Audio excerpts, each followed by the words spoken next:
সবারই এক কথা থাকে আসলে ওয়ার্ল্ড কাপকে জিতবে। আমরা ওয়ার্ল্ড কাপ শুরুর আগে অনেক ভবিষ্যৎবাণী করে থাকে, তো এক এক সময় এক এক ভবিষ্যৎই কাজে লাগে। এখন মতো কয়েকটা ম্যাচ পার হয়েছে, তো ব্রাজিল আর্জেন্টিনা এখনও মাঠে নামেনি, বা পর্তুগাল বলেন বা স্পেন বলেন।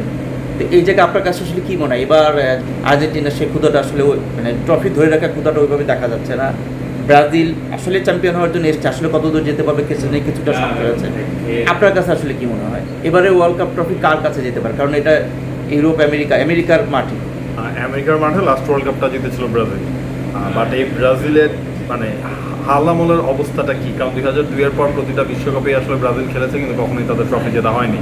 এবারের বিশ্বকাপেও ব্রাজিল টিমটা না অনেক বেশি হচ্ছে গিয়ে মাঠের বাইরের আলোচনাটা হচ্ছে নেইমার কেন্দ্রিক হয়ে গেছে। এখন মাঠের পারফরমেন্সটা কী হয় সেটা আলটিমেটলি সবাই মরক্কোর ম্যাচে দেখে ফেলেছেন।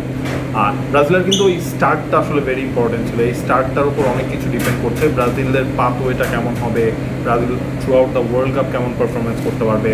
আর আর্জেন্টিনা ক্ষুধার ব্যাপারটাতে আসলে আমি একমত না, যে রিফাত যেটা বললো, আমার কাছে মনে হয় আর্জেন্টিনা সেই ক্ষুধাটা অবশ্যই আছে।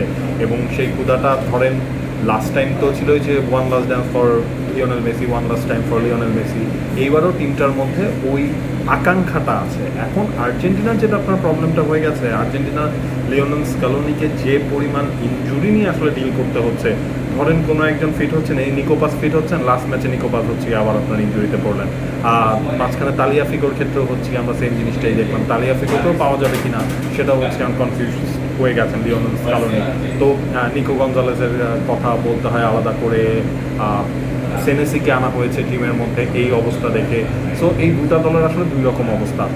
বাট আমার মনে হয় এই ওয়ার্ল্ড কাপের জন্য সবচেয়ে ভালো একটা জায়গা আছে আসলে ফ্রান্স যেভাবে লাস্ট প্রস্তুতি ম্যাচটাও যেভাবে কনভিনসিংলি তারা জিতলো, মিকেল ওলিজে যেভাবে পারফর্মটা করলেন, কাগজে কলমের হিসেবে ফ্রান্সকেই আমার মনে হচ্ছে কাগজে কলমের হিসেবে যে তারা ওয়ার্ল্ড কাপ জেতার জন্য favourite. Cool body spray, long lasting fragrance, get